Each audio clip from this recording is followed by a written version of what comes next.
Good morning, chess masters, and welcome back for another game analysis video. It still looks at this point like we won't be going back to school and having real chess clubs, so I hope everyone's enjoying and making the most of playing online. So this game is from last Sunday. We had Ilei and Vhrinda in round 5, getting near the top place. I'm very impressed again to see Vhrinda on one of the top games, especially as she's only 8 years old. Very nice work.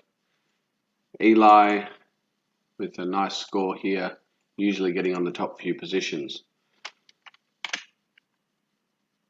By the way, if you see the same people getting in the top positions most of the time, and you really want to work your way up and have one of those last games and maybe beat someone who's beating you a lot of the time, I've told you before, but I recommend a lot of you maybe study some openings. So if you really want to improve on your opening, have a look on YouTube and type in, I recommend, King's Indian Defence or London System. You can watch it on YouTube and try and copy the openings. It can make a big difference. You might beat someone you've wanted to beat for a long time.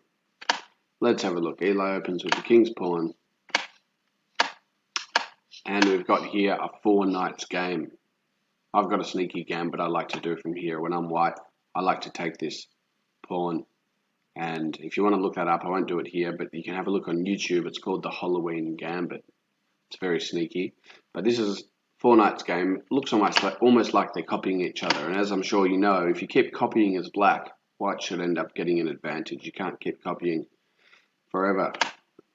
And now Ilei strikes into an attack. He's now got the bishop and horse attacking his pawn, which, as some of you might know, is called a fried liver. But because Vhrinda has already developed nicely, she's got time too. How would you defend this pawn? Have a think about it. Maybe you want to pause the video. She needs another piece to defend this pawn. Can she use the queen? No. She can't use a horse. It's only one good move, really. She castles. Perfect. Now, just think about it. Ilei, I think, is feeling very aggressive in this game. He decides to go for an attack. Is it worth taking this pawn? Maybe you want to pause the video and do a calculation. Would you take it? Now, points-wise, we'll see that it's even. Black and white will both lose 6 points worth of pieces to do this attack. Let's have a look. It's coming in a minute. First, Ilei opens up the bishop. Vhrinda opens the bishop, almost mirroring each other. And now, so far, white's got 1 pawn. Black got 1 horse. White got 1 castle. So black's lost a castle and a pawn, 6 points. And white's now lost a horse and a bishop, 6 points. So it's even for points, but I probably wouldn't do it if I was white, because were these bishop and horse in a good position? I'd say they were. This king's still pretty safe, even though he lost 1 pawn near him. The horse and bishop were in really good positions. This castle wasn't too developed yet. So it's still pretty even, but I probably wouldn't bother doing that if I was white, because you've invested all these moves. You moved the bishop out, you moved the horse out, three moves, whereas castling only took really 1 move for black, and it got the king in a good position still. White castles. We have the white queen under attack. What would you do here? What's the best move for white? Maybe you want to pause the video. I would usually simply block, but we can't do that at the moment. How come? Because this bishop is pinning the pawn. So I'd usually do that. At the moment, we do have to move the queen. And we could go here to e1 and block the castle, or we could move up and block the bishop. Ilei decides to block the bishop, and Vhrinda's on the attack now. See, because Ilei gave up his attacking pieces at the beginning for a swap, so at the moment, it's easy for Vhrinda to push back. Got a pin on this horse. Horse can't move. Ilei chases the bishop away. Good idea. And is that swap worthwhile? Again, this is a swap where Vhrinda had put a few moves into this bishop. 3 moves. And then, would you prefer the queen to be here or here if you're black? The Queen was good here for black because it blocked the bishop. Now the queen gets to come out. We're not at the beginning of the game, so do we want the queen to come out into the middle? I think white would be happy to have the queen come out. So I wouldn't have done that swap. If I was black and I had the bishop here, I would have moved back and kept this pin or moved back this way. Queen comes out. That looks good. We want to get our castles on the D and E file now. And very good. Eli's defense is still strong. He can chase the bishop. And here's the first big mistake of the game, giving away a free piece.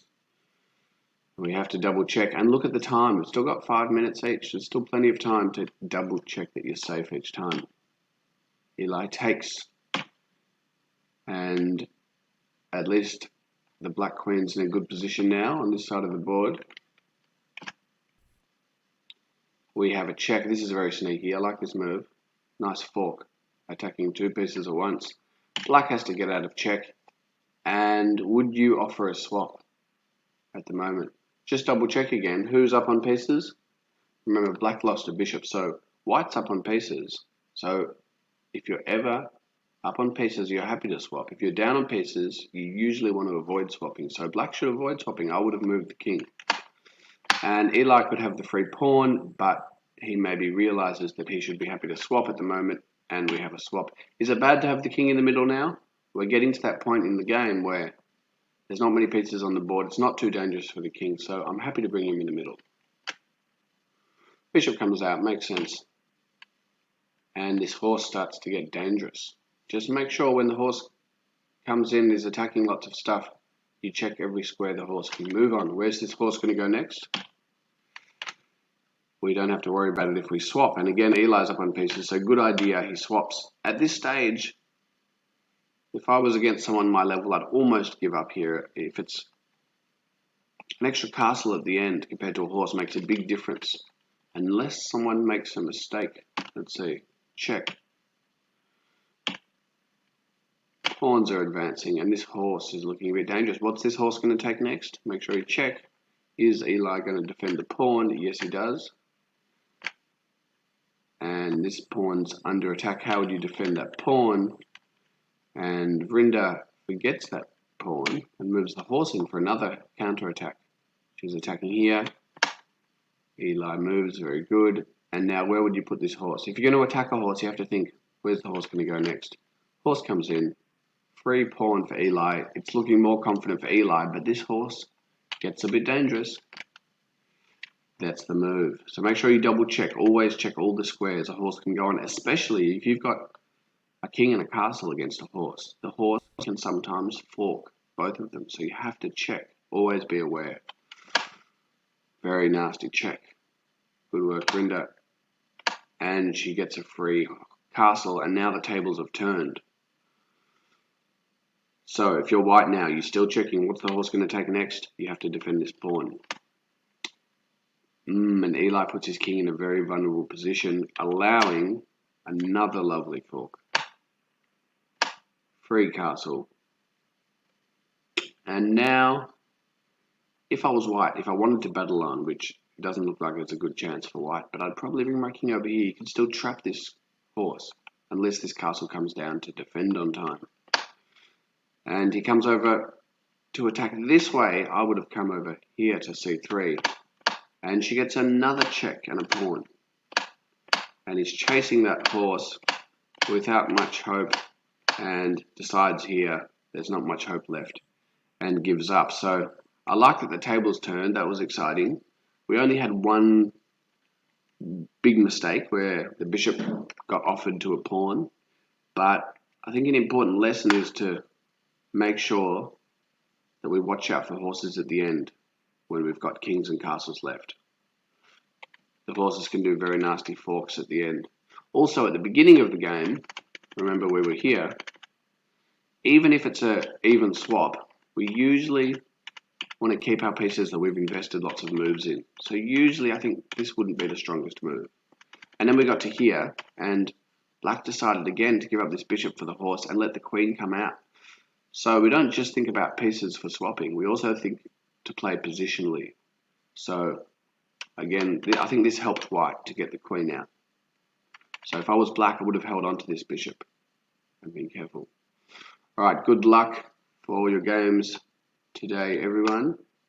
And let me know what you think of the video, or if you have an interesting game, and I might make a video of your game next. Thank you.